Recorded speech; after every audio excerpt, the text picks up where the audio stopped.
हाँ भाई आ गए। चलो भाई, तो शीट डिस्कशन करनी थी हम लोगों को, और शीट डिस्कशन में शायद हम लोग एक्सरसाइज 2 का पार्ट 1 खत्म कर चुके थे, है ना। एक्सरसाइज 2 का पार्ट 1, एक्सरसाइज 2 के पार्ट 2 पे आ जाओ। Exercise 2 complex number sheet, exercise 2 part 2। क्या क्वेश्चन पूछना है? अरे भाई साहब इतनी लंबी लाइन, 10 11 17 20।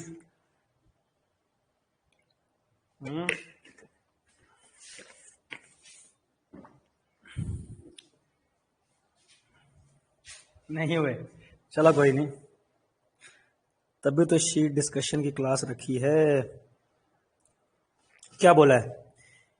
10 वाला, if A1 A2 A3 till AN comma A1 क्या दे रखा है, A1 A2, अच्छा, all are real number and of imaginary roots of the equation k is alpha, then find the value of alpha plus 15। Alpha plus 15 की value बतानी है। तो आपको क्या बोल रहा है, इसके रूट्स निकालने। इसके रूट्स क्या होने चाहिए, वो आपसे कह रहा है इसके रूट्स जो होने चाहिए वो आपके फाइंड द वैल्यू, नहीं, real and number of imaginary roots and number of imaginary roots of the equation k is alpha. अच्छा, इसके इमेजिनरी रूट जो आएंगे वो अल्फा होंगे, है ना।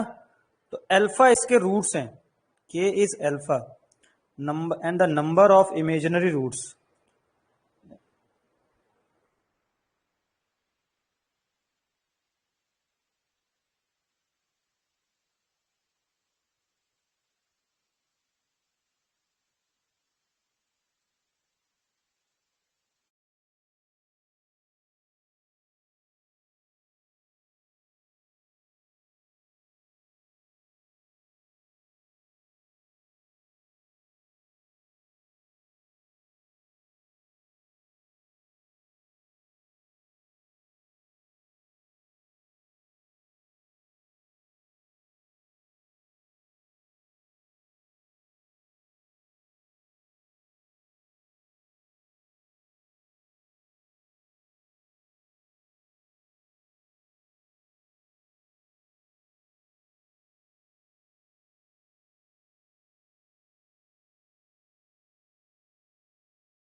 हाँ भाई, तो नेटवर्क इश्यू। चलो भाई, तो क्या कर रहे थे हम लोग, क्वेश्चन पे बात कर रहे थे कि if A1 A2 A3 AN are all real numbers and numbers of imaginary roots of equation. उसने बोला है कि आपके पास एक इक्वेशन है a1 square upon x minus a1 plus a2 square upon x minus a2 plus a3 square upon x minus a3, है ना, plus an square upon x minus an। सही, कुछ इस तरीके की बात चल रही है, ठीक है। अब आपको क्या बोला गया है, क्या ऐसा कुछ और भी था क्या इसके आगे, इक्वल टू के, अच्छा इक्वेशन में तो बनानी पड़ेगी। आपको बोल रहा है कि इसके जो रूट्स हैं, टोटल रूट कितने होंगे पहले तो ये बताओ। टोटल रूट आपके n रूट होंगे इसके, है ना, n रूट होंगे। उसने ये बोला है कि इसके जो अल्फा रूट्स हैं, मतलब अल्फा एक वैल्यू है, 10 होंगे, 5 होंगे, 20 होंगे, 100 होंगे, 200 होंगे, वो रूट्स ऐसे हैं जो इमेजिनरी हैं। सही, तो इमेजिनरी रूट्स को हमें कैलकुलेट करना है, कितने इमेजिनरी रूट्स इसके आएंगे। यहां तक बात समझ में आ रही है। तो भाई सबसे आसान तरीका क्या है कि आप इमेजिनरी रूट, अब देखो क्रॉस मल्टीप्लाई करने से तो रहे आप यहां पे, क्रॉस मल्टीप्लाई करोगे कैसे, क्रॉस मल्टीप्लाई करके तो वैसे ही बहुत परेशान हो जाओगे। अब आपसे इमेजिनरी रूट मांग रहा है, तो हमने क्या किया, हमने x की जगह पर lambda plus iota mu, alpha की फॉर्म में तो उसमें रूट ही दे रखे हैं, इसलिए मैं अल्फा प्लस बीटा में तो मान नहीं रहा, और x में तो ऑलरेडी वही दे रखा है, तो मैंने x को क्या मान लिया, ये एक रूट है। चाहिए, क्योंकि x ही तो रूट आएंगे इसके, भाई x रूट आएंगे ना इसके, तो मैंने x को ये मान लिया। भाई जो भी वैल्यू आएंगी x की आएंगी, 1 आएगी, 2 आएंगी, 10 आएंगी, या n वैल्यूज आएंगी, वो x की वैल्यूज आएंगी। तो मैंने x को, कौन सा रियल होता है, मतलब समझा नहीं मैं क्या कह रहे हो, ये सब रियल होता है, कौन रियल होता है, ये सब तो रियल है। रियल का है, x एक रूट है बेटा, अभी तो x पर ही तो निकालूंगा मैं, अभी नहीं कह सकते जीरो, मतलब अभी हम नहीं कह सकते कि जीरो होंगे डायरेक्टली। क्यों, क्योंकि अभी तो x में एक इक्वेशन बनेगी। भाई अगर मैंने मान लो आपसे ये कह दिया 2 upon x minus 1 plus 3 upon x minus 2 equal to 1, तो क्या मैं ये कह सकता हूं इसके दोनों रियल रूट आएंगे या इसके इमेजिनरी रूट जीरो होंगे? क्या पता इमेजिनरी आ जाए, क्या पता इसका डी लेस देन जीरो आ जाए, तो कुछ कह थोड़ी ना सकते हैं, अभी हम पक्का तो नहीं कह सकते ना। ये शक्ल कुछ ऐसी जानी पहचानी नहीं लग रही, ये शक्ल एक जैसी तो लग रही है। तो क्या मैं 100% कह सकता हूं क्या कि इसके रूट रियल ही आएंगे सारे? नहीं कह सकता ना, तो नहीं कह सकते तो फिर अभी हम कुछ नहीं कह सकते। अभी आप डायरेक्ट ऐसे, ये कोई ट्रिक नहीं है और कोई शॉर्टकट ऐसे मारने की कोशिश भी मत करना। कोई एक आध क्वेश्चन तुक्के से कई बार सही भी हो जाता है, लेकिन वो तुक्का फिर आगे जाके आपको खराब कर देगा, क्या फायदा, है ना। हाँ नहीं कह सकते, बिल्कुल सही है, समझ गए। अब मैंने क्या करा, मैंने इस इक्वेशन में ये वैल्यू रख दी, a1 square upon lambda plus, अच्छा इसमें एपीजीपी का कोई जिक्र नहीं किया हुआ है, लैम्डा प्लस, यानी मैंने इसे क्या लिख दिया, लैम्डा, क्योंकि a1 तो रियल है ना, a1 तो शायद दे रखा था ना, रियल है, हाँ ये सब रियल है, तो इसमें मेरा लैम्डा रियल है, तो lambda minus a1 plus iota mu plus a2 square upon lambda minus a2 plus iota mu plus an square upon lambda minus an plus iota mu equal to q. सही, कुछ इस तरीके का हमने काम किया। अब क्या कर सकते हैं, देखो कैलकुलेट कैसे करेंगे। अभी मुझे एक तो क्या करना पड़ेगा, इसको थोड़ा सिंप्लीफाई करके, तो कैसे करूंगा मैं सिंप्लीफाई, आप ऐसे तो डायरेक्टली कर नहीं सकते, तो आप क्या चाहोगे कि एक काम कर लेते हैं ना, एक काम क्या करते हैं, इसकी हम ऊपर नीचे मल्टीप्लाई, मतलब इसी का रैशनलाइजेशन कर देते हैं। रैशनलाइजेशन कर सकते हैं क्या? रैशनलाइजेशन कैसे करेंगे?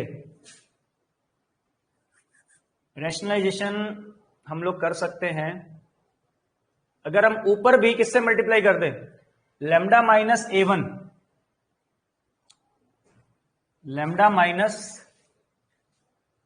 A1 माइनस आयोटा म्यू से ऊपर नीचे अगर हम मल्टीप्लाई कर दें तो कुछ बनेगा, लैम्डा माइनस A1 का स्क्वायर और लैम्डा लैम्डा लैम्डा ये कट जाएगा, कुछ कांस्टेंट या कुछ कॉमन आएगा क्या, कुछ कॉमन, एक बार लेके देखते हैं ना, किसी एक का एक बार करके देखते हैं। A1 square upon lambda minus A1 का स्क्वायर और minus minus plus plus mu का square upon into lambda minus A1 minus iota mu, कुछ ऐसा बनेगा और साथ वाला भी कुछ ऐसा ही बन जाएगा। लेकिन इससे होगा क्या, इससे हमारा कुछ फायदा तो नहीं हुआ ना, नहीं, इससे कुछ सॉल्व नहीं होगा, क्योंकि कुछ कांस्टेंट होता तो, कुछ कॉमन होता तो कट जाता, लेकिन कॉमन तो कुछ आ नहीं रहा, तो इसलिए इसमें A2 आएगा, इसमें A2 आएगा। आप कॉमन, हाँ ठीक है ये रियल है, आप इसे रियल कह सकते हो, लेकिन इससे कुछ बनेगी नहीं बात, सही है, इससे कुछ बात बनी नहीं। आपको ऐसे सोचना पड़ेगा कि मैं करूं क्या, मैं करूं क्या। हाँ देखो, मैंने डायरेक्ट आपको नहीं बताया, मुझे पता है इसमें कॉन्जुगेट लेना है, लेकिन मैंने क्यों नहीं कॉन्जुगेट लिया, रीजन है, मैं अगर अभी यहां पे कॉन्जुगेट डायरेक्ट ले लेता तो मजा नहीं आता। मैंने सोचा कि मैं कर क्या सकता हूं, मेरे पास पॉसिबिलिटीज क्या क्या है। आपको यही तो करना होता है एग्जाम में, कोई एग्जाम में आपको डायरेक्ट कोई आंसर या सॉल्यूशन तो पता नहीं है, पता होता तो फिर एग्जाम ही किस बात का दे रहे हो। आपको वहां जाके ट्राई ही तो करनी है अपनी चीजें जो जो आपको आती हैं। भाई कोई चीज नीचे लिखी होती तो हम लोग क्या करते हैं, रैशनलाइज करते हैं, कोशिश करते हैं, लेकिन रैशनलाइज से मुझे पता लगा कुछ बनने वाली बात नहीं है, फिर मैंने कुछ और ट्राई किया।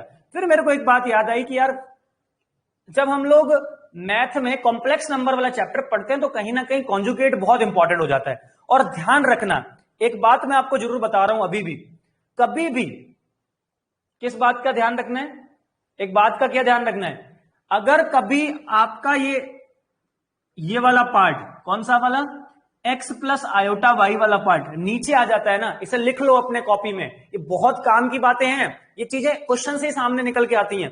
मैंने क्या बोला, अगर कभी ये आपका नीचे वाला, अगर ये x प्लस आयोटा वाई वाली फॉर्म अगर नीचे कभी आती है तो आप कोशिश करो उसका कॉन्जुगेट लेने की। मैंने एक क्वेश्चन आपको कराया था, cos theta iota sine theta वाला क्वेश्चन मैंने करवाया था, उसमें भी ये चीज नीचे आ गई थी, मैं उसको उठाकर ऊपर लेके गया था क्योंकि मैंने कॉन्जुगेट लिया था। बहुत इंपॉर्टेंट बात है, क्वेश्चन में मैं ऑलरेडी करवा चुका हूं, ये आप नहीं कर पाए यहां पर तो कहीं ना कहीं कुछ कमी है, इसका मतलब आपने नोट्स वाले क्वेश्चन को ढंग से एनालाइज नहीं किया। मैंने आपको क्वेश्चन करवाया हुआ है नोट्स में, उसमें मैंने कॉन्जुगेट लेकर के उसे ऊपर लेके आया था, आप कॉपी में देखना जरा। अब देखो मैंने इसका क्या ले लिया, कॉन्जुगेट ले लिया, टेकिंग कॉन्जुगेट, क्योंकि नीचे वाली चीज, मैंने पहली चीज, एक बच्चा नॉर्मल बच्चा क्या सोचता है, रेशनलाइज करो, रेशनलाइज करके देखा नहीं बनी बात, फिर मेरे को पता कॉम्प्लेक्स नंबर चल रहा है, कॉम्प्लेक्स नंबर में नीचे अगर कोई चीज आ जाती है आयोटा की फॉर्म में तो मेरे को उसका कॉन्जुगेट लेकर के काम कर लेना है, ठीक है। तो कॉन्जुगेट लिया, तो कॉन्जुगेट क्या आएगा, A1 square upon lambda minus A1 minus iota mu, ऐसा ही कुछ बनेगा, plus A2 square upon lambda minus A2 minus iota mu, इस तरीके से AN square upon lambda minus AN minus iota mu equal to K। क्या मैं दोनों को ऐड कर सकता हूं, ऐड कर सकता हूं क्या, या नहीं कर सकता,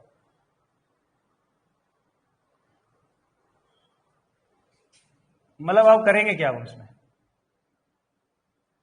ऐड किया जा सकता है, लैम्डा A1 स्क्वायर कॉमन आ जाएगा,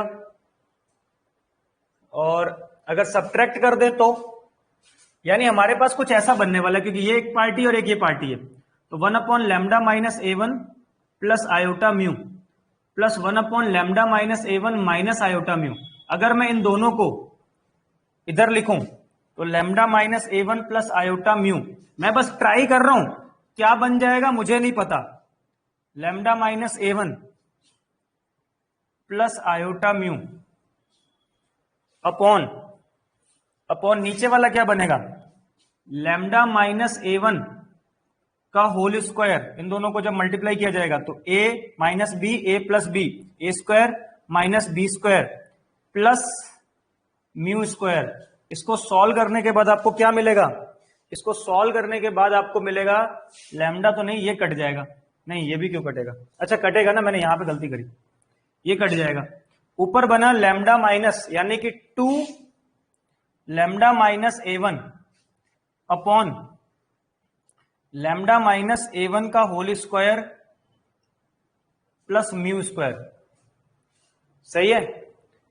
इसका मतलब एक बात तो यहां से क्या समझ में आई हमें कि आपका आयोटा कटा। सही है।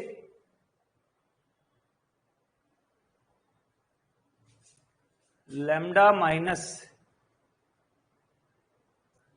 भाई यहां तो हमारा ये म्यू ही कट गया, हम म्यू नहीं काटना चाहते।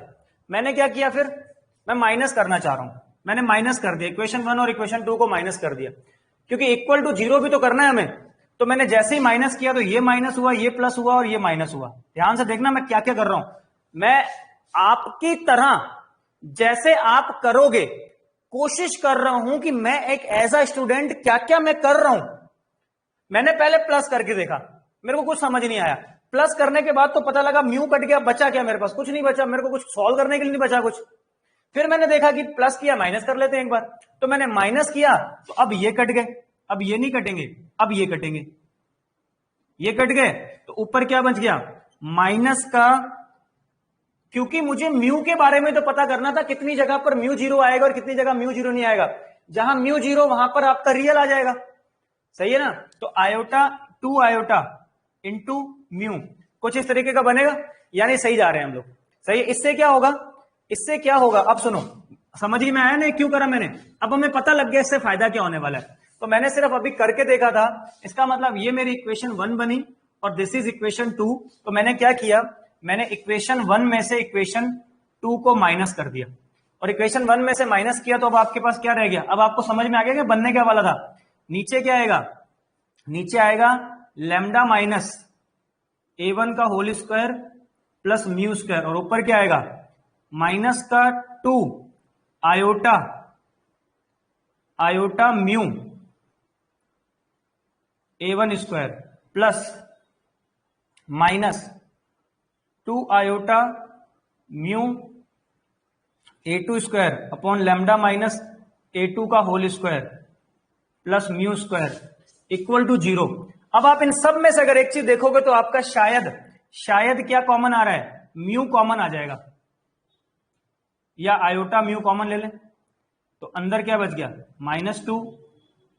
-2 सब में से आयोटा म्यू कॉमन आ रहा है। अब आपको पता है ये वाली चीजों को मिला के तो आप 0 ला नहीं सकते, ये तो 0 हो नहीं सकता। सबके सब आपके क्या है? ये स्क्वायर है, ये स्क्वायर है, ये पॉजिटिव, ये पॉजिटिव, ये पॉजिटिव, सब पॉजिटिव। तो इसका मतलब ये तो नेगेटिव आएगा तो कभी 0 आ नहीं सकता। तो इसका मतलब है अगर इक्वल टू 0 होने की जिम्मेदारी मिलेगी तो वो इस बेचारे को मिलेगी। इसका मतलब यहां से मुझे एक चीज समझ में आ गई कि म्यू 0 हो गया। अगर म्यू ही 0 हो गया तो मेरा एक्स क्या बन गया? इसका मतलब है एक्स इक्वल टू क्या बन गया? Lambda plus iota into 0। So this is what? This is pure real. अगर प्योर रियल है तो नंबर ऑफ इमेजिनरी रूट्स कितने होंगे? 0। तो नंबर ऑफ इमेजिनरी रूट हमारे 0 हो जाएंगे। बात समझ में आई कि नहीं आई? हाँ भाई, बात समझ में आ रही है? समझ में आया ना? देखो सॉल्यूशन क्या किया that is not very important. Solution आपको कहीं ना कहीं बुक से कहीं ना कहीं से मिल ही जाता है। इंपॉर्टेंट चीज ये है कि मेरे करने की अप्रोच क्या थी। मैं आपके दिमाग में सिर्फ ये चीजें एंटर करवाना चाहता हूं कि हम अप्रोच कैसे करते हैं। मेरे पास जो भी था ना मैं सब लगाता गया। मुझे पता नहीं था क्या लगेगा इस क्वेश्चन में। मेरे पास जो हथियार थे मैं उसे यूज करता गया। कुछ काम आए और कुछ काम नहीं आए। कुछ में तो पता लगा कि अरे यार गलत ही चूज कर लिया मैंने काट दिया। मैं दोबारा वापस पिछले स्टेप पे चले गया, फिर ट्राई किया, फिर उससे भी नहीं हुआ, फिर पिछले स्टेप पर और मुझे क्या आता है, और मुझे आया कि चलो कॉन्जुगेट लेके देख लेते हैं। कॉन्जुगेट लिया, उसके बाद यहां पर भी देखो मैंने 2 ट्राई किए। मैंने डायरेक्ट सिंगल ट्राई नहीं किया है। मैं कराने को सीधा एक ही बारी में सॉल्यूशन करवा देता। आधे से आधा टाइम लगता मेरे को। अभी जितना टाइम अभी लगा है उससे 25% टाइम लगता मेरे को इस क्वेश्चन को सॉल्व करने में। लेकिन मैंने क्यों नहीं किया? क्योंकि मेरा काम यहां पर यह नहीं है कि आप मेरे से क्वेश्चन पूछो और मैं बोर्ड पे सॉल्व कर दूं। मैं अपना टेस्ट नहीं दे रहा हूं आपको, है ना, और मुझे जरूरत भी नहीं है। ऑब्वियस सी बात है, मैं नहीं भी कर पाऊंगा तो क्या जा रहा है, भाई मैं अगर कोई कंसेप्ट भूल भी जाऊंगा तो मेरा थोड़ा नुकसान होगा, आपको नहीं भूलना है। मैं तो भूल दूंगा तो मैं तो कहीं ना कहीं बुक से देख लूंगा। भाई ये तो एक टीचर की उसके बेनिफिट होता है कि अगर बाई चांस वो कभी एक आधा कोई चीज भूल भी जाता है तो वो तो नेट या गूगल से या बुक से देख करके आपको पढ़ा देगा। लेकिन आप अगर वहां पे जाके पेपर में भूल गए तो फिर आप कहां से देखोगे, आपके पास तो कुछ नहीं है ना। इसलिए मैं कोशिश कर रहा हूं कि एक ऐसे वे में करवाने की कि जैसे आप करोगे एग्जाम में जाके आपने ऐसे ही करना है, और टाइम इतना ही लगेगा। जेई एडवांस के पेपर में इतना टाइम लगेगा, ऑब्वियस सी बात लगेगा। समझ में आ गई बात सब लोगों को? ठीक है, अगले और क्या क्वेश्चन थे? और क्वेश्चन क्या थे? अरे यार क्वेश्चन के और थे, क्या थे? और बोलो, वो तो चले गया चैट, पता नहीं क्या था। 10 के बाद भी कोई क्वेश्चन था क्या? शायद 11वां भी बताना है क्या? 11वें में क्या बोला है? How many complex number Z such that mod Z is less than 1 and sigma R equal to R 1 से लेकर के एन तक ए आर जेड की power is equal to 1 where A R is less than 2।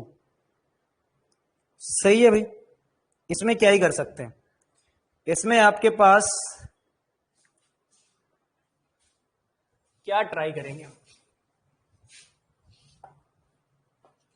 देखो exercise 2 में बहुत जबरदस्त जबरदस्त क्वेश्चन दे रखे हैं, मतलब इसी लेवल पे ही आपको क्वेश्चन मिलेंगे। 11, 17, 19, 20, भाई साहब लाइन लगा रखी तुमने। चलो देखते हैं क्या बोला है। How many complex number Z such that mod Z is less than 1/3 और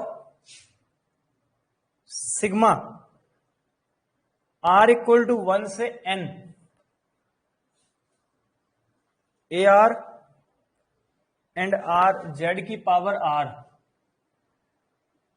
equal to 1 where A R is less than 2। सही है? ये क्या कह रहे हैं? कितने ऐसे जेड पॉसिबल है ना, कितने ऐसे जेड पॉसिबल है। ओके गुड, देखें जरा एक बार बात करें इस पे, क्या कहना चाह रहा है ये। ए आर की मॉडुलस वैल्यू लेस देन 2 है, इसका मतलब हम एक ए आर तो वैसे भी क्या है, ए आर तो वैसे कांस्टेंट होगा ना, वैसे कोई ए के बारे में कुछ बोला नहीं इन्होंने। A1 A2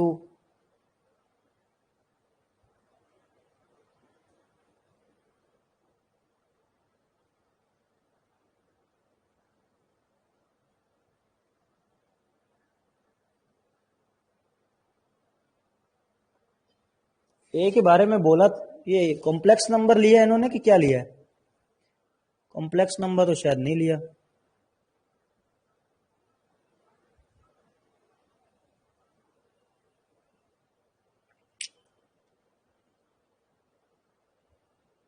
चलो देखते हैं। ए आर का मॉड, मॉड जेड की वैल्यू है लेस देन 3, 1/3। ठीक है, अगर मैं इसे ओपन करूं तो क्या मिलेगा? A1 Z plus A2 Z square plus A3 Z cube AN Z की पावर n इक्वल टू 1। सही है? कुछ ऐसी बात चल रही है इसकी। और क्या बोल रहा है कि ए आर इज लेस देन 2, इसकी वैल्यू 2 से छोटी है। तो हम क्या कह सकते हैं इसमें?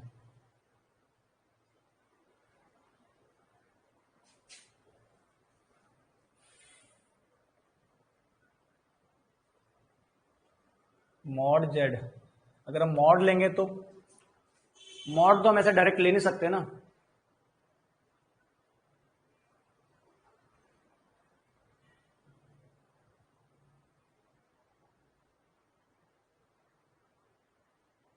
क्या हम ऐसा कर सकते हैं, अगर मैं दोनों साइड मॉड ले लूं तो A1 Z plus A2 Z square plus A3 Z square plus AN Z की पावर n का मॉड आपको पता है किससे छोटा होगा? That should be less than equal to mod A1 Z plus mod A2 Z square plus mod A3 Z cube plus mod AN Z cube. ये बात समझ में आई? ये कैसे लिखी मैंने? ये मैंने एक बात शायद कहीं आपको लिखवाई थी। मैंने आपको कहा था जो ट्राइंगुलर इनइक्वालिटीज होती है ना, कि Z1 इसको आप एक जनरलाइज भी कर सकते हो। ये बात समझ में आई ना? मैंने आपको शायद लिखाया था। हाँ, ट्राइंगुलर इनइक्वालिटीज में मैंने शायद एक बात आपको लिखवाई थी कि आप इस बात को जनरलाइज भी कर सकते हो, कि जरूरी नहीं है कि सिर्फ 2 पे लगे, ये 4, 5, 6, 10 पे भी लग सकती है। आपको उसे जनरलाइज करना पड़ेगा। तो मैंने वही करने की कोशिश करी है, क्योंकि वही एक तरीका है जो मुझे यहां से निकाल सकता है, और तो कोई मुझे तरीका लग नहीं रहा, क्योंकि मॉड जेड दे रखा है, इसकी वैल्यू दे रखी है। अच्छा, अब आप सुनो जरा। अगर मैंने आपसे यह कहा कि mod Z is less than 1/3 and mod AR is less than 2, तो क्या मैं ये नहीं कह सकता कि mod AR into mod Z is less then 2/3? बात कर सकते हैं ना ये वाली? तो भाई वैसे भी ये नेगेटिव तो होंगे नहीं, नेगेटिव नहीं होंगे तो ये तो प्लस के ही होंगे। मॉड है ना, तो प्लस के होंगे, और प्लस के एक 1/3 से छोटा है और एक 2 से छोटा है। तो अगर मैं जब दोनों को मल्टीप्लाई करूंगा तो 2/3 से तो छोटा ही होगा। ओके, तो क्या मैं इसे ये भी कह सकता हूं AR Z is less then 2/3? सही है ना? अच्छा, ये भी कहना चाह रहा है कि ये इक्वल टू 1 है। इसका मतलब भाई इसकी वैल्यू तो 1 है ना, आपने दोनों साइड 1 लिया होगा, मॉड लिया होगा। यानी मैं अब ये बात कहने वाला हूं मॉड A1 जेड। अच्छा, एक बात और सुनो, क्या आप यहां से जेड का स्क्वायर या क्यूब बाहर ले सकते हो? नहीं ले सकते ना यहां से, तो क्योंकि यहां हमें उसके साथ ए भी तो है मल्टीप्लाई में। नहीं नहीं नहीं नहीं, ले सकते हैं, बिल्कुल ले सकते हैं यहां। तो एक बार चलो देखते हैं। ये लेस देन इक्वल टू 1 होना चाहिए। अरे यार, आगे तो लिखा नहीं। प्लस AN जेड की power N is less than equal to 1, ऐसा कुछ होना चाहिए शायद। अगर ऐसा है तो एक बार सोचें जरा, एक चीज सोचो, 2/3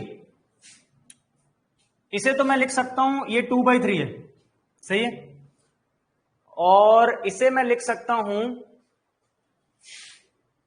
A1 जेड, यानी मैं इसे तो ऐसा लिख सकता हूं ना, mod A1 into mod Z plus mod A2 into mod Z का square, mod A3 into mod Z का cube, mod AN into mod ZN।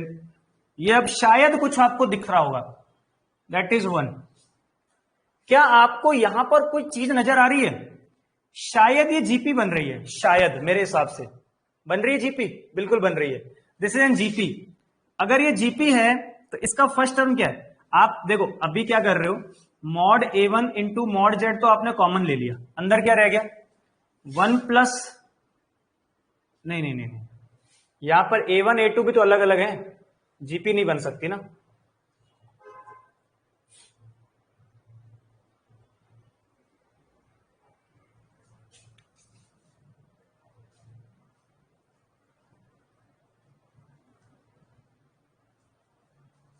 लेकिन एक काम आप ये तो कर सकते हो ना, अभी मैं उसको रहने देता हूं।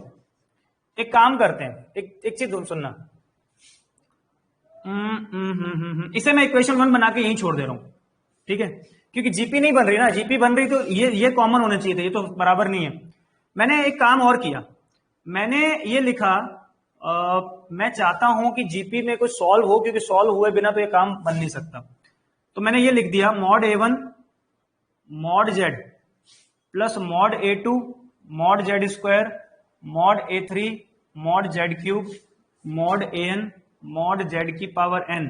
ये किससे छोटा होगा?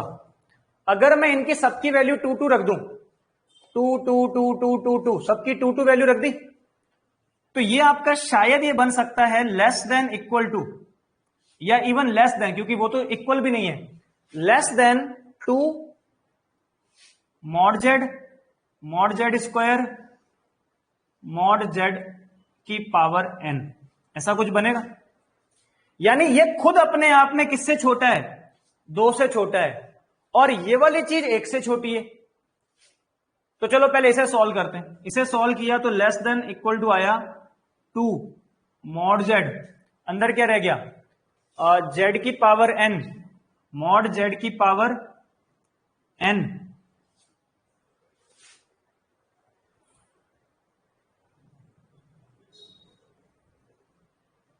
-1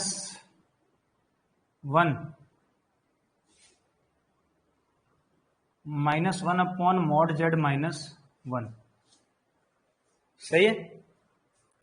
अब देखो, अगर आप ध्यान से देखो तो ये क्या कहना चाह रहा है, ये कहना चाह रहा है कि ये वाली चीज यानी एक एक्स चीज है जो एक से छोटी है और ये खुद इससे छोटी है। सही है ना भाई, ये वाली चीज इससे बड़ी है और इससे छोटी है, तो क्या मैं इन दोनों में डायरेक्टली रिलेशन लिख सकता हूं? इन दोनों में बिल्कुल लिख सकता हूं। यानी मैं ये कह सकता हूं mod Z is less than Z की power n -1 upon mod Z -1 is less than equal to 1। सही है।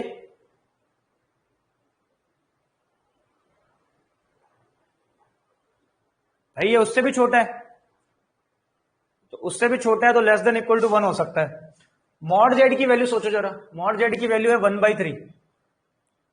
1/3 अगर मैं इसकी मैक्सिमम वैल्यू भी रख दूं तो एक बार सोचें जरा, 1/3 देखो ये वाली वैल्यू आएगी एक से छोटी, एक से छोटी। सही है। तो ये नेगेटिव, ये नेगेटिव, पॉजिटिव, एक से छोटी, ये भी एक से छोटी। इन दोनों में ज्यादा छोटा कौन होगा? इन दोनों में ज्यादा छोटा होगा ये। सही है।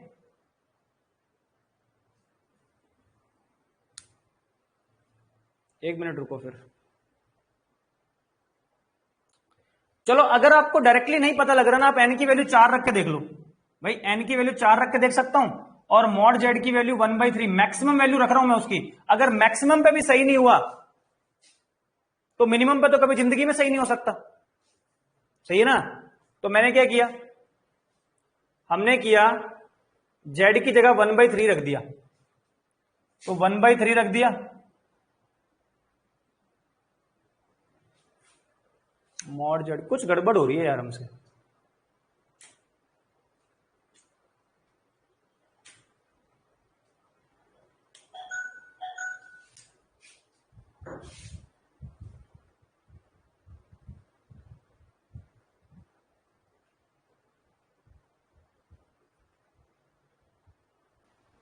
हाँ क्या कह रहे हो? तो थर्ड स्टेप में क्या करा है वो वहां पर? थर्ड कौन? ये वाला हाँ या हाँ ये वाला? हाँ। नहीं सर, वो इससे पहले वाला। ये वाला। हाँ ये क्या किया है देखो, जे जो ये वाली चीज है इसको, ये इक्वल टू 1 है, ये तो आप हाँ जानते हो। सर। ठीक है, ये इक्वल टू 1 है। अब मैंने क्या किया, मैंने दोनों साइड मॉड लिया, तो ये भी हम्म मॉड भी 1 होगा, यानी इसकी हम्म वैल्यू कितनी है? 1 है। हम्म सही है ना, इसकी वैल्यू 1 है, तो इसका मतलब ये वाली वैल्यू 1 से बड़ी हुई ना। अच्छा ये, हाँ तभी मैं सोच रहा हूं उल्टा क्यों आ रहा है, ये ग्रेटर देन आएगा। ठीक है सर। समझ में आया ना कैसे हुआ? हाँ हाँ। हाँ तभी तो मेरे को यहां पे ऐसा लग रहा है कि ये तो ऑलवेज ट्रू आ रही है कंडीशन, ये ऑलवेज ट्रू आनी नहीं चाहिए थी। चलो ठीक है, शीट कौन सी, लाओ मैं दे देता हूं, यहां रखी होंगी।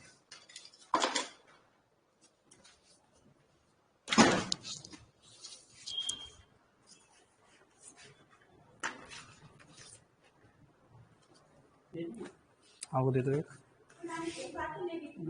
अच्छा अच्छा, एलसीडी, इलेक्ट्रोकेमिस्ट्री, मेटलर्जी, यही थी। हाँ भाई समझ में आ गया ना यहां तक? अब देखो यहां हमने यही गलती कर दी, हमने लेस देन इक्वल कर दिया था, ये ग्रेटर देन आएगा, तभी तो उल्टे हो जा रही चीजें। इसका मतलब है ये आपका, हाँ ये तो ठीक है, ये तो ग्रेटर लेस देन 1 ही आएगा। और फिर आपका अगर ये वाली चीज इससे हमेशा छोटी है, तो अगर मैं ये कह रहा हूं ये वाली चीज इससे हमेशा बड़ी है और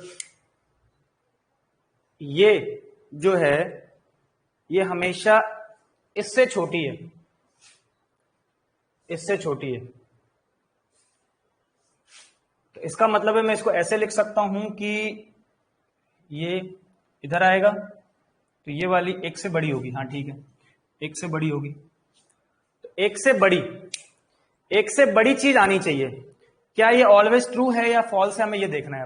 अब सुनो जरा, ये ऊपर वाली जो चीज है ये एक से छोटी है भाई, ये नेगेटिव ये भी नेगेटिव, नेगेटिव नेगेटिव तो कट गया, उस पर तो टेंशन मत लो।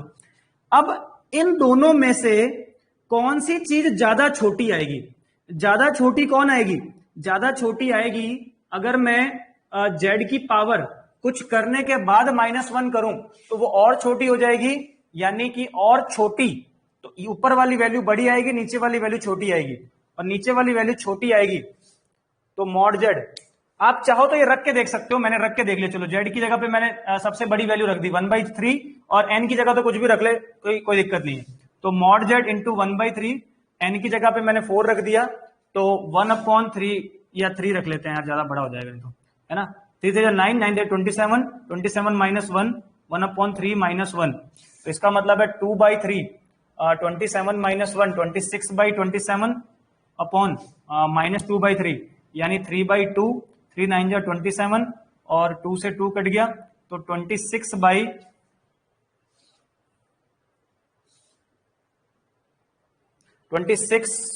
कहां से क्या गड़बड़ कर दी, 26/27, यानी कि this is less than 1, so this is a false condition. ये कंडीशन फॉल्स है, और फॉल्स कंडीशन होने की वजह से यहां पर नो सॉल्यूशन आएगा।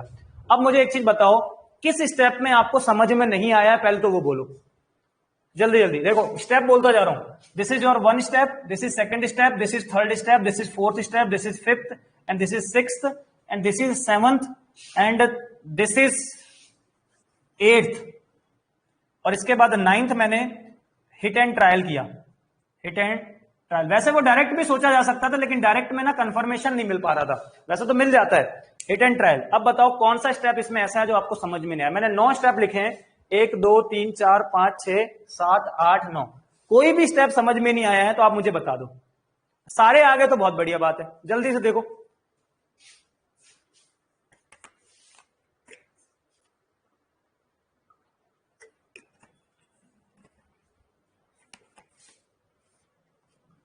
ये इनइक्वालिटीज पर ध्यान देना, इनइक्वालिटी समझ नहीं आए तो पूछ लेना कि कैसे लेस देन इक्वल हुई, कैसे ग्रेटर देन इक्वल हुई, क्योंकि मेरे को क्वेश्चन सॉल्व नहीं करना था। मैं बार बार बोल रहा हूं, मुझे क्वेश्चन सॉल्व नहीं करना है, सीखना आपने सीखना है।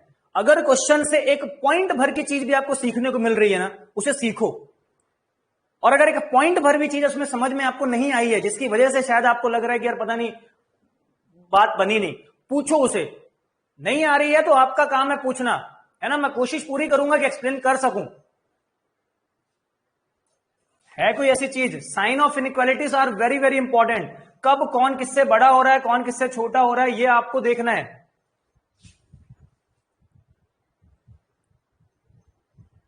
अच्छा, ये मैंने चैट तुम्हारी पढ़ी नहीं, कुछ लोगों के तो सारे आ गए और कुछ लोगों के तो क्या है सर, एक के नीचे वाला। चलो मैं एक बार फिर से पूरा एक्सप्लेन कर दूंगा, मैं पूरा ही कर देता हूं, है ना। कोई फर्स्ट स्टेप पूछ रहा है, कोई सेकंड पूछ रहा है।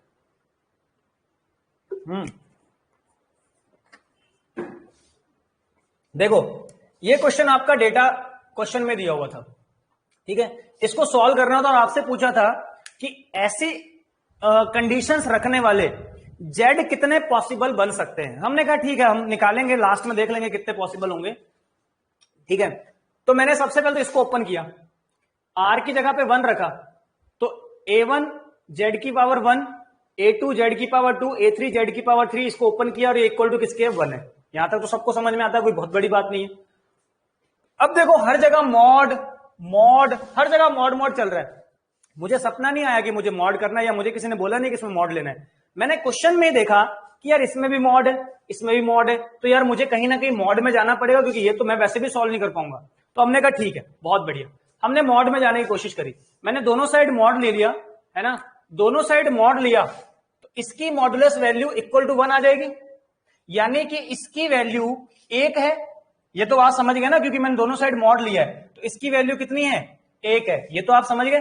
अच्छा, इसका मतलब है जब मैं ट्राइंगुलर इनइक्वालिटी लगाऊंगा तो ये वाली चीज ये वाली चीज से छोटी आएगी, ये तो समझ में आता है आपको। ट्राइंगुलर इनइक्वालिटी को हमने आगे एक्सपेंड किया है।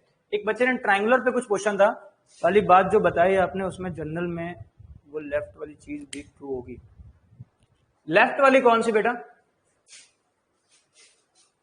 हाँ मतलब हाँ लेफ्ट वाली भी, हर जगह सब कुछ लेफ्ट वाली भी वो अलग अलग कर दो ना, जो ये माइनस लगा दो बीच में, तो उससे भी बड़ी होगी, उससे भी सही होगी। हाँ सही है, बात समझ में आ गई मैं क्या कहना चाह रहे हो। हाँ तो उससे भी होगी, वो सब जगह लगेगी, क्योंकि वो तो एक जनरलाइज चीज है ना।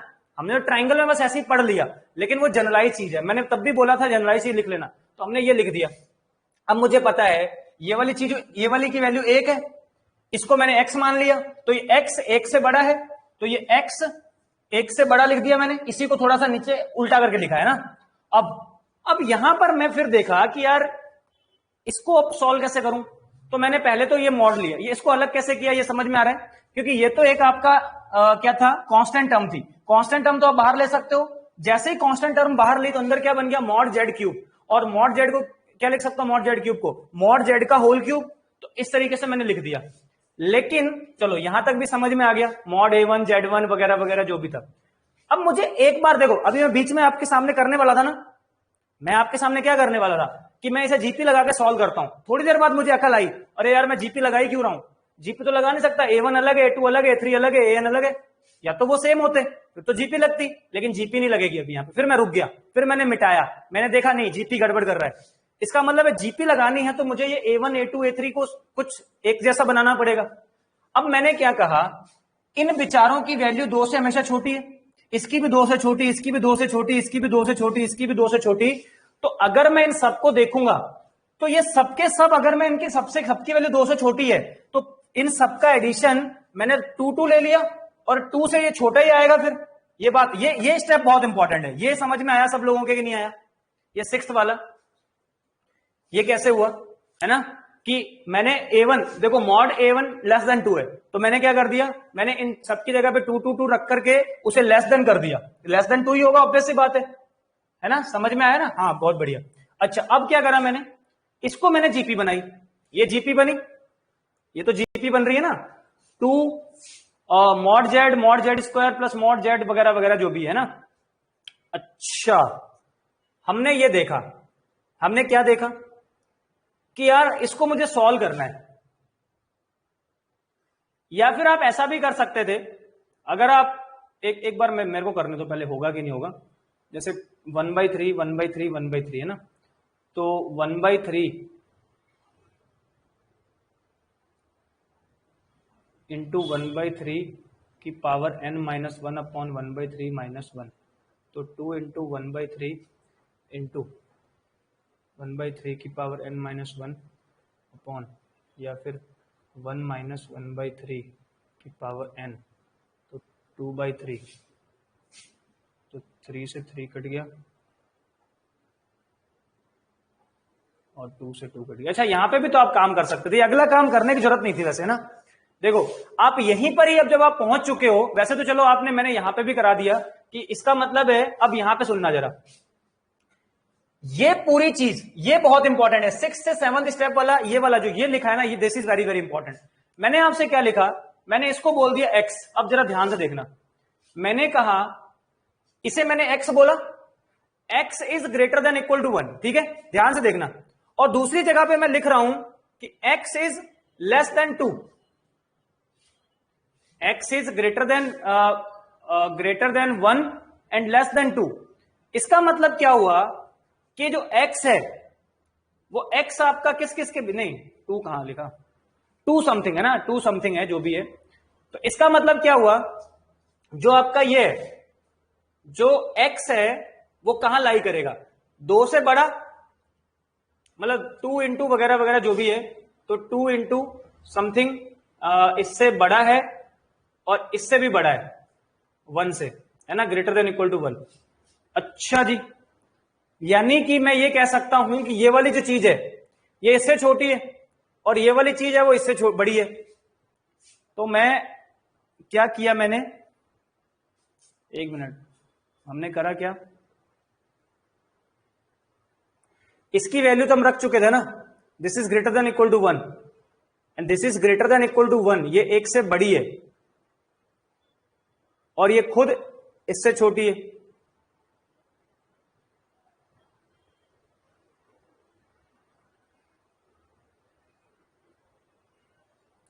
चलो एक काम ये कर सकते हैं, इसकी आप मैक्सिमम वैल्यू निकालो। देखो मैंने आप एक चीज आपको और भी पता है, अगर कोई चीज किसी की मैक्सिमम वैल्यू से छोटी है तो उससे छोटी वाली से तो छोटी आएगी।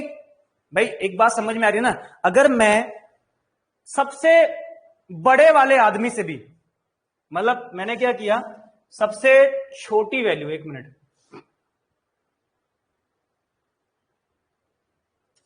सबसे छोटी वैल्यू, इसकी सबसे छोटी वैल्यू लेनी पड़ेगी। तो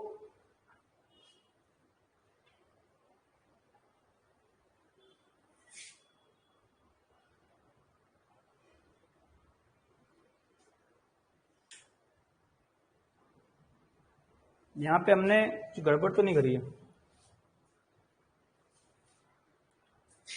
x ये आपका ग्रेटर देन इक्वल टू 1 था और ये वाली जो चीज है इसको आपने ये लिख दिया, ठीक है। हाँ तो कुछ नहीं करा, देखो सीधा सीधा इसको मैंने ये लिख दिया, ये वाली वैल्यू इसकी इससे छोटी है तो इसका मतलब है, और ये वाली वैल्यू इससे बड़ी है तो इसका मतलब मैं ये कह सकता हूं ये वाली जो चीज है ये 1 से बड़ी है। भाई ये वाली इन दोनों से मर्ज करके मैंने क्या लिखा कि ये वाली जो चीज है ये आपकी 1 से बड़ी होगी, 1 से बड़ी होगी।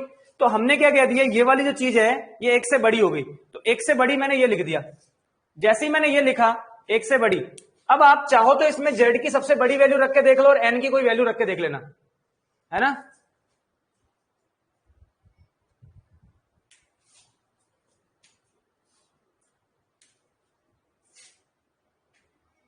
कुछ गलत कर दिया क्या?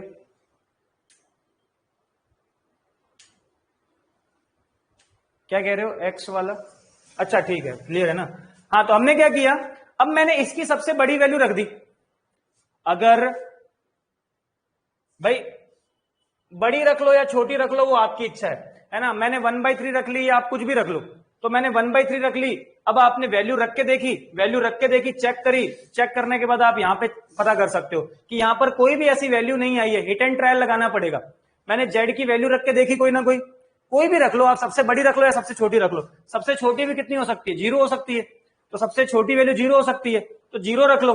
क्या 0 1 से बड़ा है? गलत है भाई, सबसे छोटी वैल्यू गलत दे रही है। बात समझ में आ रहा है? ये इसकी सबसे छोटी वैल्यू, मतलब या फिर आप इसकी सबसे बड़ी ले लो।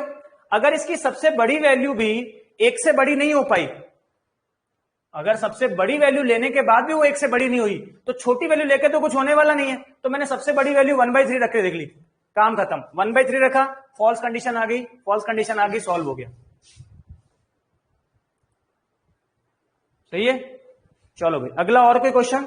अच्छे क्वेश्चंस हैं, इनसे हमें सीखनी है चीजें। देखो ये चीजें बहुत इंपॉर्टेंट है, ये करना आपको आना चाहिए कि चीज, है ना।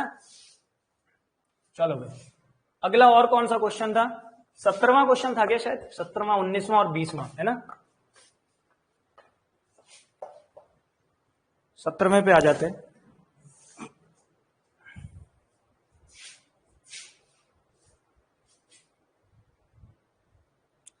सत्रहवें में क्या है, लिमिट। अरे ये रहने दो, 17वां वाला रहने दो बेटा। भी ये लिमिट बाय सम वाला जब आप इंटीग्रेशन पढ़ोगे ना तभी मैं आपको समझा पाऊंगा, अभी तो मैं आपको समझा भी नहीं पाऊंगा। क्योंकि इसमें क्या होता है ना, ये क्वेश्चन दिखता तो लिमिट का है लेकिन होता इंटीग्रेशन से। ये होता लिमिट का है, सॉरी दिखता लिमिट का है। और इसकी पहचान कैसे होती है? इसकी पहचान होती है जब limit n tends to infinity दी हुई हो और कुछ चीजें सम में दे रखी हो, और ये कुछ वैसा ही दिख रहा है मुझे। Limit n tends to infinity दे रखा है, सम दे रखा है और आपसे पूछा है, तो ये इंटीग्रेशन से सॉल्व होगा, ये लिमिट से सॉल्व ही नहीं होगा। तो इसे बनाना पड़ेगा। ये मैं आपको, जब आप ये इस क्वेश्चन को पेंडिंग रख लेना, जब हम इंटीग्रेशन करेंगे ना, जब मैं इंटीग्रेशन, डेफिनेट इंटीग्रेशन आपको पढ़ा रहा हूँ, डेफिनेट इंटीग्रेशन के लास्ट लेक्चर में लगभग मैं आपको लिमिट बाय सम पढ़ाऊंगा, और लिमिट बाय सम ये वाली जो चीजें आएंगी ये हम वहां पढ़ेंगे, ठीक है। जब हम लिमिट वाला चैप्टर पढ़ेंगे तब भी मैं ये चीज छुड़वाऊंगा, तब भी मैं आपसे कहूंगा इसको छोड़ दो। लिमिट वाले चैप्टर में भी इसे छोड़ेंगे क्योंकि लिमिट का तो दिखता है, ये दिखाता कुछ और है, होता कुछ और है। इस पर जेई एडवांस में 2 बार क्वेश्चन आया है, और जेई एडवांस तो छोड़ो, जेई मेन में क्वेश्चन आया लिमिट बाय सम वाला, दिखता लिमिट का क्वेश्चन है, होता इंटीग्रेशन से, है ना। बहुत प्यारे प्यारे क्वेश्चन बनते हैं, अभी जब हम आगे आएंगे तब पढ़ेंगे। अभी 17वां वाला छोड़ दो अभी, है ना। मैं समझाता रहूंगा, मैं तो कर दूंगा, मुझे कोई फर्क नहीं पड़ता, लेकिन आपके कुछ पल्ले पड़ेगा नहीं, क्या करना, अभी छोड़ दो। सही है। और कौन सा था 19वां? 19वें में क्या है यार, इफ जेड आर वगैरह वगैरह वगैरह, ठीक है भाई। 2 पाई आर आपको दे रखा है 19वें क्वेश्चन में, जेड आर इक्वल टू दिया है ई की power iota 2 pi R by 15। तो आप एक बात तो समझ गए, this is 15th root of unity, ये 15th रूट ऑफ यूनिटी है, ठीक है, समझ में आ गया। ऊपर क्या दिया, 1 plus Z1 plus Z2 plus Z3 की वैल्यू बतानी है आपको, है, इसकी वैल्यू कैसे बता देंगे? अच्छा आर्ग्यूमेंट, अरे यार आर्ग्यूमेंट भी तो दिया है, argument 1 plus Z1 plus Z2 Z7 तक। एक खास बात दिख रही है आपको इसमें, शायद नहीं दिख रही होगी, या नहीं दिखी, दिख गई खास बात। देखो क्वेश्चंस में खास बात पहचानना सीखो।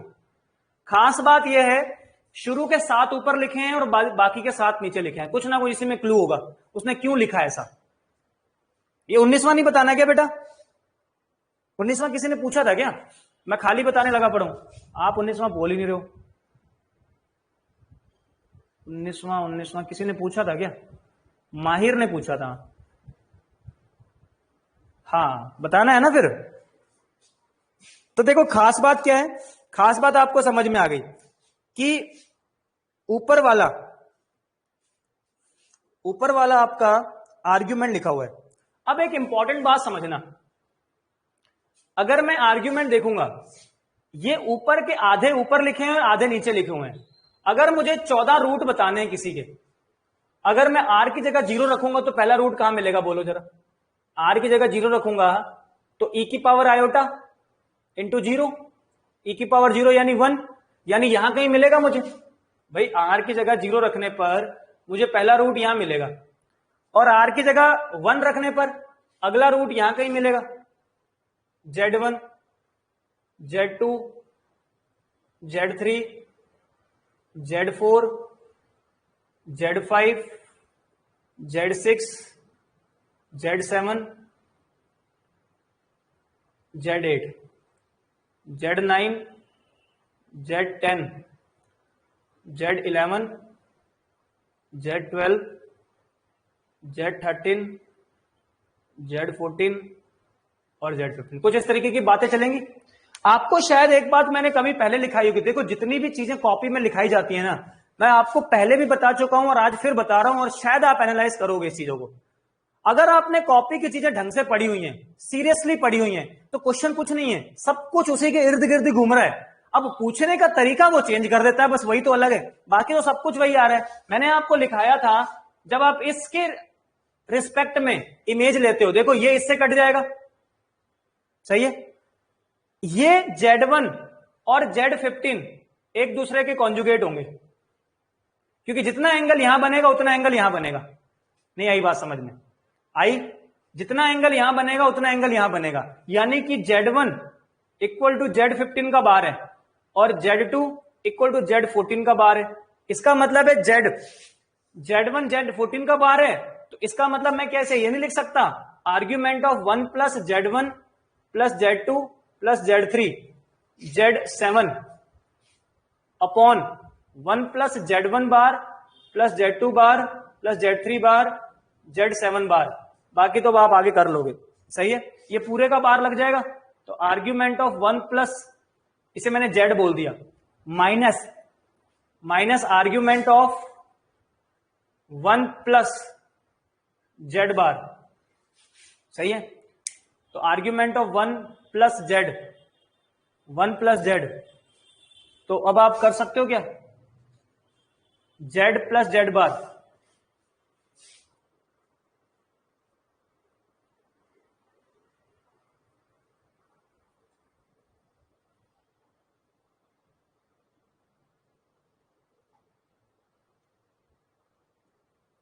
अच्छा ये तो पूरा भी आप इसे पूरा जेड भी तो मान सकते हो। पूरा अगर इसे मैं डब्लू मान लू या जेड जेड मान लो पूरा ना, तो ये इक्वल टू जेड बार लिखा हुआ है। इसका मतलब है argument of Z upon argument of Z bar equal to क्या हो सकता है, that will be equal to 2 argument of Z. Z मतलब 1 plus Z 1 plus Z 2 plus Z 3 plus Z 4 plus Z 7, इन सबका आर्ग्यूमेंट। और इन सबका आर्ग्यूमेंट अगर आप लेकर के देखोगे तो बस अब आपको सॉल्व करना है।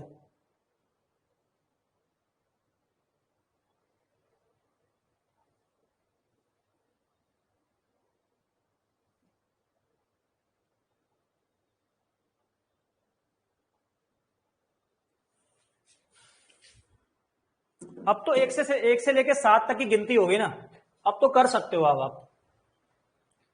आपको पता है ये जो लिखा हुआ है ऊपर, यहां तक तो आ ही गया होगा।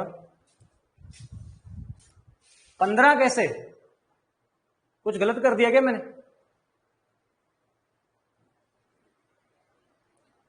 15th रूट नहीं नहीं नहीं, 15th रूट ऑफ यूनिटी होगा। तो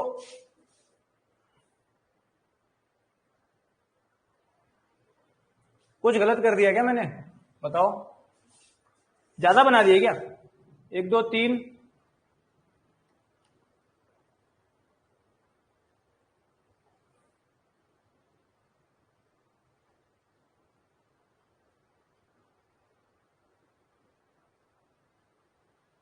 अच्छा इसने कहां तक दिया था?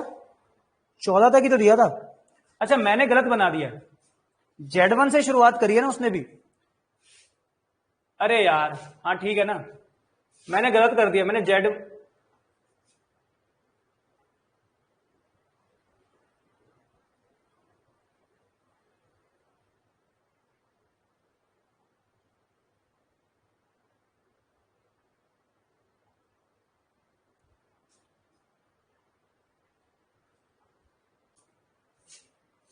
अरे यहां एक चीज सुनो, अभी समझ में आ जाएगी। Z0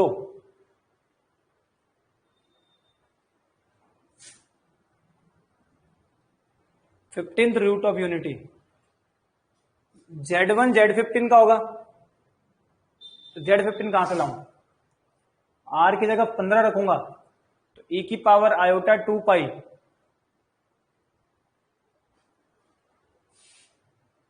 4 8 12 16,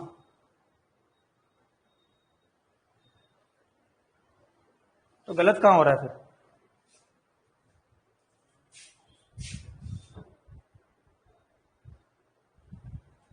अच्छा एक, अरे हाँ यार एक भी तो होगा, एक यहां होगा ना, तो फिर आपका आखिरी वाला Z14 होगा। हाँ ठीक है, तो Z14 होगा ना आखिरी वाला, तो Z14 होगा। तो फिर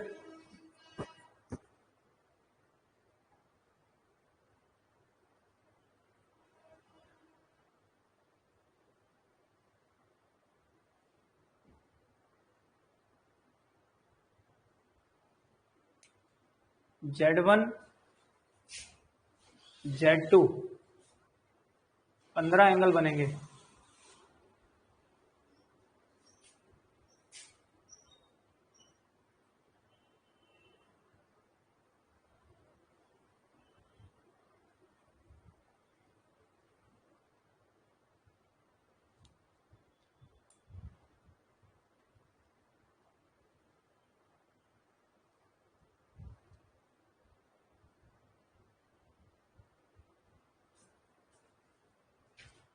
अभी गलत आ रहा है क्या कुछ? मैं समझ नहीं पा रहा हूं मैंने गलती कहां करी है। क्या किया हमने, सबसे पहले तो Z0 रखा, R की जगह 0 रखा, तो पहला रूट मुझे वहां मिल गया। ठीक है, यानी 0 से लेकर के मुझे 14 तक चलना है। हाँ ठीक है, ये आप 1 से लेकर 15 तक चल सकते हो, बात एक ही है। तो हमने कहा स्टार्ट किया, 1 प्लस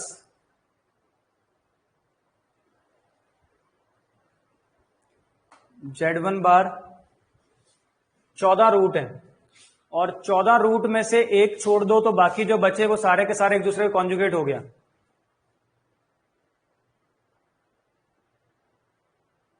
हाँ सही है, अब तो सही है ना,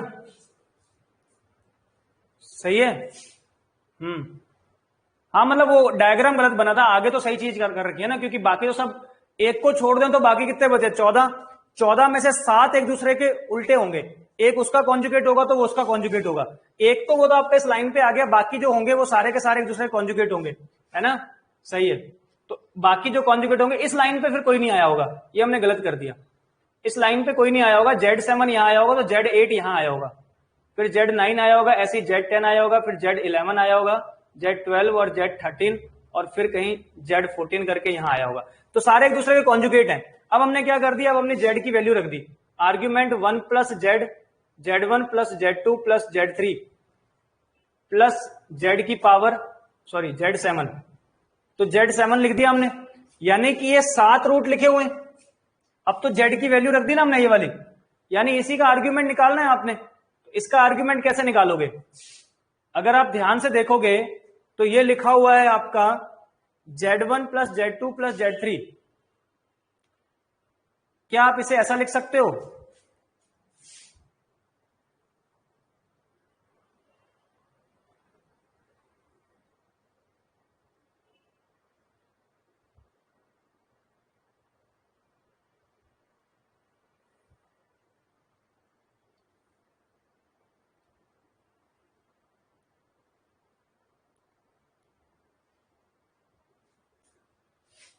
इसके बाद तो कर लोगे, आगे तो आर्ग्यूमेंट वाली लगाना है, 1 प्लस एल्फा वाला और वो सब, ये आगे बताऊं, अब तो हो जाएगा शायद, कुछ बचा थोड़ी ना, अब तो आप वो वाला लगा लेना, 1 प्लस यहां पे तो आप वो कर लोगे ना, ये इक्वल टू किसके लिखा हुआ है, ये लिखा हुआ है आपका आर्ग्यूमेंट ऑफ 1 प्लस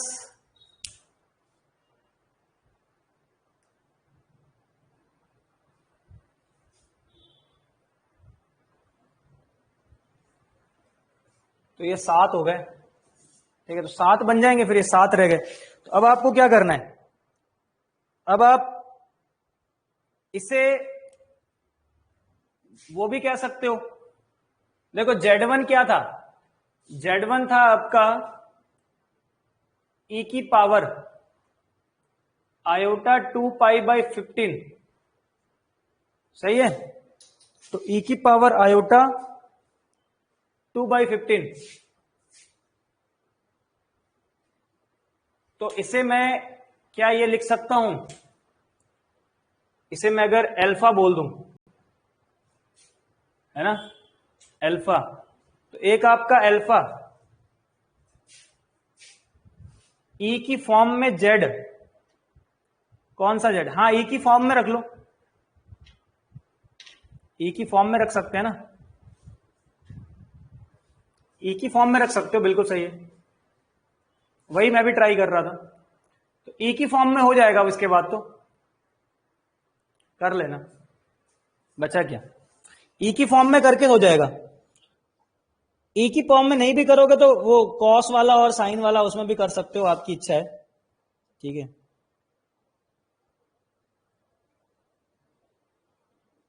कर लेना, नहीं आया तो इनसे ही पूछ लेना, ये बता देंगे यार, इसमें भी कौन सी बड़ी बात है। और कौन सा कह रहे थे, 20वां कह रहे थे, if a1 a2 an be the vertices of an n-sided regular polygon such that 1 upon a1 a2 equal to 1 upon a1 a3 plus 1 upon a1 a4, अच्छा 4 ही दे रखी है, then find the value of n, n कहां से आ गया फिर,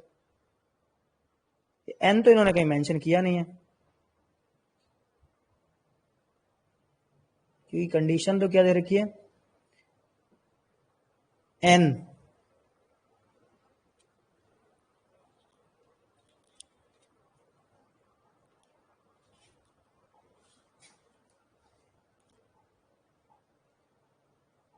regular polygon बोला है, रेगुलर पॉलीगन बोला है तो Z0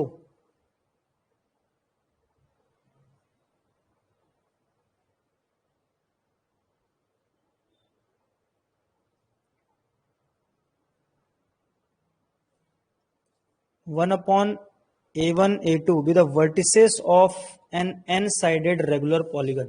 आपको वर्टिसेस दे रखी हैं n-sided रेगुलर पॉलीगन की, सही है। तो आप ये कह सकते हो कि n-sided रेगुलर पॉलीगन, मान लो मैंने यहां पर A1 ले लिया, यहां A2 ले लिया, यहां A3 ले लिया, यहां A4 ले लिया, इस तरीके से A5 ले लिया, और ऐसे चलते गए और लास्ट में AN आ गया, सही है। रेगुलर पॉलीगन मैंने इस तरीके का लिया है कि उसकी, अब सिंपल सी बात है, यहां से लेकर के ये वाली सारी डिस्टेंस बराबर होगी, उसका एक सेंटर होगा। तो मैं रेगुलर पॉलीगन एक सर्कल ही क्यों ना ले लूं, पहली बार सर्कल नहीं ले सकते, बाकी आपने क्या किया, इस तरीके से बनाया है तो हमने ये ले लिया, सही है। सर्कल नहीं बनेगा बट ऐसा ही कुछ बनेगा, ठीक है। रेगुलर पॉलीगन बना दिया हमने। अब वो क्या बोल रहा है, 1/A1 A2 कुछ बोला था, ये क्वेश्चन नंबर 20वां बता रहा हूं। 1/A1 और 1/A2 इन सब, अच्छा A3 A1 A2 A1 A3 A1 A4,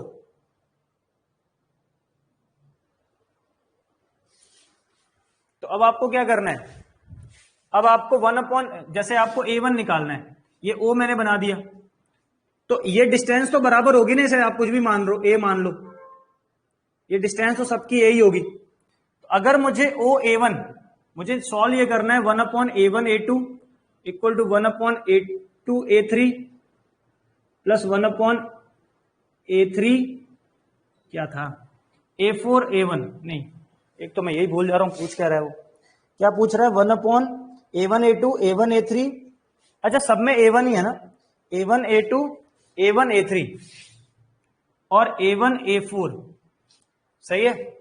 अच्छा, तो n साइडेड है, तो n साइडेड है तो कोई मुझे ये वाला एंगल बताएगा कितना है, ये वाला एंगल, ये एंगल थीटा कितना होने वाला है, बोलो।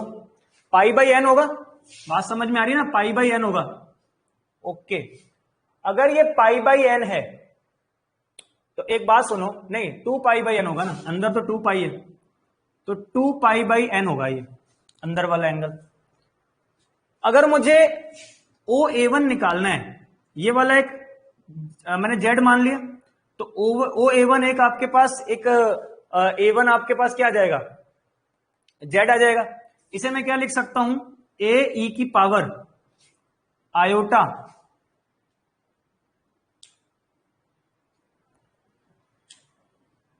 2π/n OA1,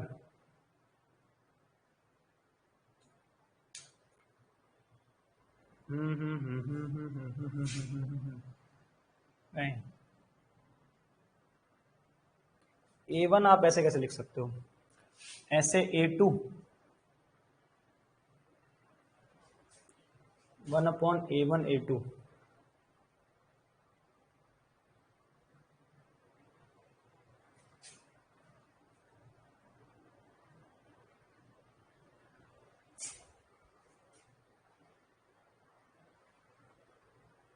या आप ऐसा लिख लो, जैसे अगर मुझे क्या चाहिए, मुझे चाहिए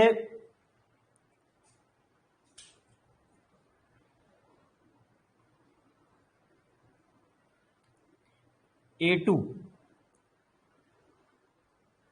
इक्वल टू बन जाएगा A1, लेकिन ये गड़बड़ हो जाएगी यार, ये तो A2/A1 की वैल्यू आ जाएगी और हमें A2/A1 की वैल्यू चाहिए। A2/A1 की वैल्यू कहां से आएगी,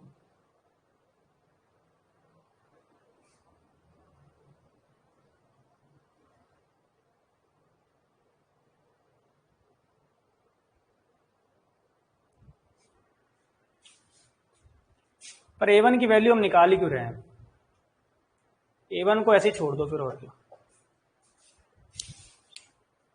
क्या बोल रहे हो, A1 में E की पावर 0 होगी, हाँ वो तो तब होगी अगर मैंने इसको यहां माना होगा, तो मान के ही करना पड़ेगा क्योंकि वैसे तो और कुछ हमारे पास डेटा है नहीं, वो तो तब होगा ना अगर A1 यहीं होगा, तो यहां होगा तो फिर हम नहीं कह सकते कुछ भी, लेकिन जरूरी तो खैर नहीं है ना कि यहीं पे हो। लेकिन चलो हमें क्या, हम एक्सिस को घुमा लेंगे, ओरिजिन को घुमा लेंगे, और क्या, हम एक्सिस को घुमा भी तो सकते हैं, हमारा एक्सिस तो कहीं भी हो सकता है। आप A1 को इसी के ऊपर मान लो, मानना पड़ेगा, देखो वो ऐसे नहीं कर सकते आप, तो मानना पड़ेगा। तो अगर मैंने a1 को लिख दिया तो a1 को मैं क्या लिख सकता हूं, a e की पावर आयोटा 0, यानी ये तो a बन जाएगा। ऐसे ही a2 क्या बन जाएगा, a2 कितना एंगल घुमाया आपने, 2π/n, तो a2 क्या बन जाएगा, a2 बन जाएगा आपका, या a2 अगर हम वैसे भी निकालें तो a2 हमारा बन जाएगा a e की पावर आयोटा 2π/n, ऐसा हो सकता है।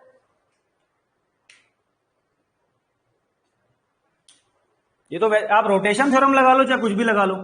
ऐसे ही a3 क्या हो जाएगा, a3 हो जाएगा a e की पावर आयोटा 2 × 2 4π/n। ऐसे ही a4 क्या हो जाएगा, a e की पावर आयोटा और 6π/n, 2π/n 6π/n। अब आपसे क्या क्या डिमांड कर रहा है वो, a1 a2 को मल्टीप्लाई कर दो, क्या बन जाएगा, a², ये तो मॉडुलस वैल्यू है ना, a² e की पावर आयोटा 2π/n। ऐसे ही a1 a3 निकाल लो, वो भी क्या बन जाएगा, a² e की पावर आयोटा 2π/n। ऐसे ही a1 a4 निकाल लो, a² e की पावर आयोटा 6π/n। अब आपने इसे सॉल्व करना है, और सॉल्व करने के बाद आपने किस कंडीशन को करना था, 1/a1 a2, तो 1 e की power iota 2π/n equal to 1 e की power iota 4π/n plus 1 e की power iota 6π/n।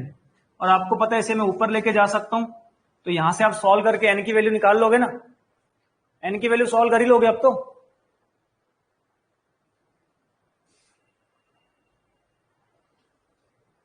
Product of a1 a2, side नहीं a1 a2 कह रहा है। वही मैं देख भी रहा था अभी क्वेश्चन में कि उसको मेंशन करना चाहिए था कि a1 a2, कहीं किया था ना शायद, वैसे ऐसा कुछ बोला नहीं है।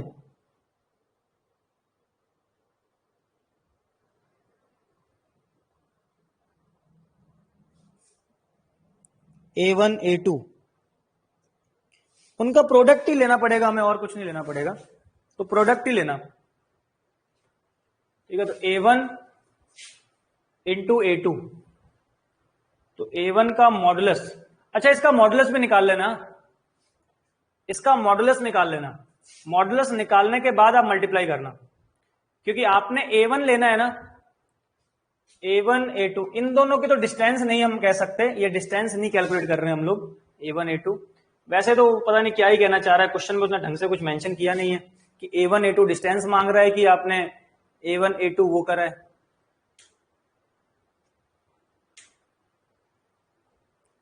तो डिस्टेंस भी अगर आप निकालते हो तो a1 a2 क्या बनेगा, वैसे तो डिस्टेंस ही होनी चाहिए। अगर a1 a2 डिस्टेंस मांग रहा है तो मैंने एक a1 z ले लिया, तो a1 a2 फिर कैसे आएगा, a2 माइनस a1, तो a e की power iota 2π/n minus a e की पावर आयोटा 4π/n, फिर तो कुछ ऐसा बनेगा। और a1 a2 इसकी डिस्टेंस मांग रहा है, तो आपको इसकी मॉडुलस वैल्यू भी निकालनी पड़ेगी। हाँ यही करना पड़ेगा, a1 a2 शायद वो डिस्टेंस ही मांग रहा है आपसे, वो ये नहीं मांग रहा, वो डिस्टेंस मांग रहा है। मेंशन खैर करा तो कुछ नहीं है उसने, लेकिन अकॉर्डिंग टू पॉलीगन, उसने जो पॉलीगन बोला है ना, उस पॉलीगन के हिसाब से तो a1 a2 आपका, क्योंकि कॉम्प्लेक्स नंबर की तो उसने जिक्र किया ही नहीं ना, वो तो हम कॉम्प्लेक्स नंबर से कर रहे हैं। बात समझ में आ रही है, वो तो हम कॉम्प्लेक्स नंबर से कर रहे हैं, उसने भी कॉम्प्लेक्स नंबर का जिक्र थोड़ी ना किया है। उसने तो ये कहा है कि रेगुलर पॉलीगन है, a1 a2 a1 a1 ये उसके वर्टिसेस हैं, वर्टिसेस बोला था। अगर ये वर्टिसेस है, उसने मांगा है a1 a2 मतलब डिस्टेंस मांग रहा है। इसका मतलब है अगर मुझे a1 a2 निकालना है तो वो आ जाएगा a2 माइनस a1 का मॉड। ऐसे ही a1 a3 अगर मांगी है तो a3 माइनस a1 का मॉड, और a1 a4 मांगा है तो वो हो जाएगा mod of a4 minus a1। सही है, ये कुछ इस तरीके की बनेगी। हाँ अब आप क्या करोगे, अब आप यहां से a1 a2 निकाल लो, यानी a2 माइनस a1 का मॉड, a2 माइनस a1 का मॉड मतलब a तो वैसी मॉडुलस वैल्यू है तो बाहर ही आ जाएगी, तो मॉड a a2 e की पावर आयोटा 2π/n माइनस ई की पावर 0 यानी कि 1, इसका मॉड ऐसे इसका इक्वल टू मॉड रख देना ई की पावर आयोटा, और दोनों में से कुछ कॉमन तो आ ही जाएगा भाई। ई की power iota 2 pi by N तो कॉमन ही आ जाएगा ना आपका दोनों में से, इसको निकाल लो। 4 पाई बाई एन नहीं, कॉमन नहीं आएगा क्योंकि A1 है ना। मॉड है ई की power iota 6 pi by N minus 1, सही है। अब दोनों को आप सॉल्व कर लो। इसे सॉल्व कैसे करोगे? ई की power iota 2 pi by N का मॉड, इसे आप उसमें रख सकते हो, इसको किस में रख लेना?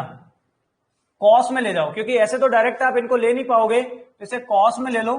ई की पावर यानी cos 2 pi by N minus 1 plus iota sine 2 pi by N, तो कॉस इसमें ले गया, इसका मॉडुलस आप निकाल ही लोगे। इसका मॉडुलस क्या आएगा? अंडर रूट में cos 2 pi by N minus 1 का whole square plus sine 2 pi by N का होल स्क्वायर। यहां से सॉल्व कर लोगे, इसको सॉल्व कर लोगे, इसको कर लोगे, इसको कर लो, थोड़ी कैलकुलेशन लंबी जाएगी तो सॉल्व कर लेना। समझ में आया ना क्या करना है? A1 A2 निकालना है, A2 माइनस A1, ये आपका जो भी आया। अब आप इसे e की पावर में सॉल्व नहीं कर सकते, आपको क्या करना पड़ेगा? कॉस और साइन को इंट्रोड्यूस करना पड़ेगा, क्योंकि उसी के साथ ही ये 1 शामिल हो सकता है।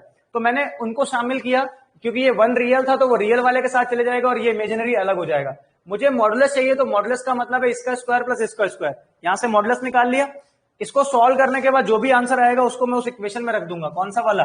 1 upon A1 A2 equal to 1 upon A1 A3 plus 1 upon A1 A4। आप निकाल लेना, आंसर आ जाएगा, कोई बहुत बड़ी बात नहीं, थोड़ा सॉल्व करना पड़ेगा और क्या। कर लोगे इसके बाद का क्वेश्चन? तो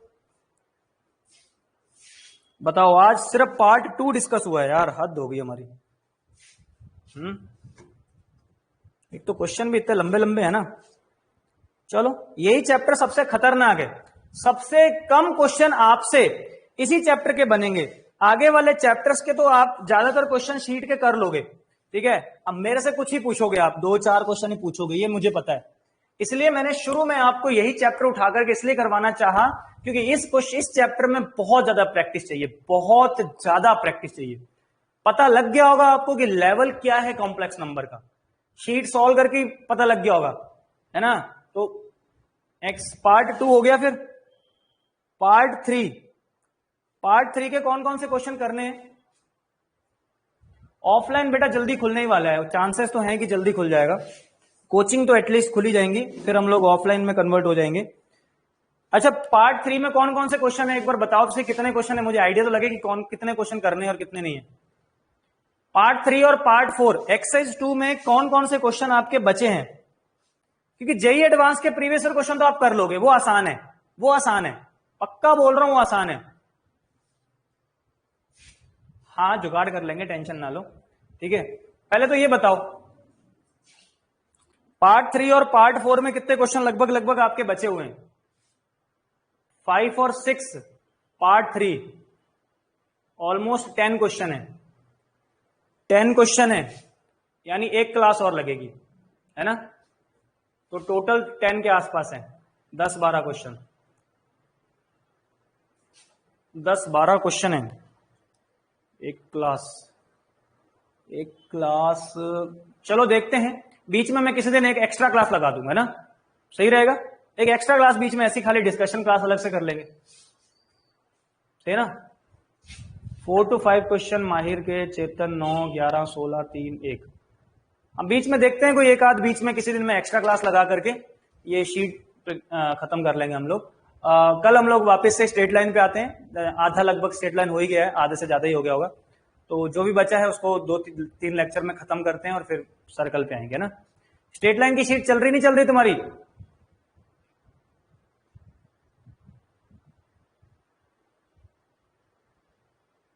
हाँ, देख लेना एक बार फिर से, कुछ और रिड्यूस हो जाए तो कर लेना। ठीक है, करो, बहुत बढ़िया, ठीक है, लगे रहो बस अच्छे से, है ना।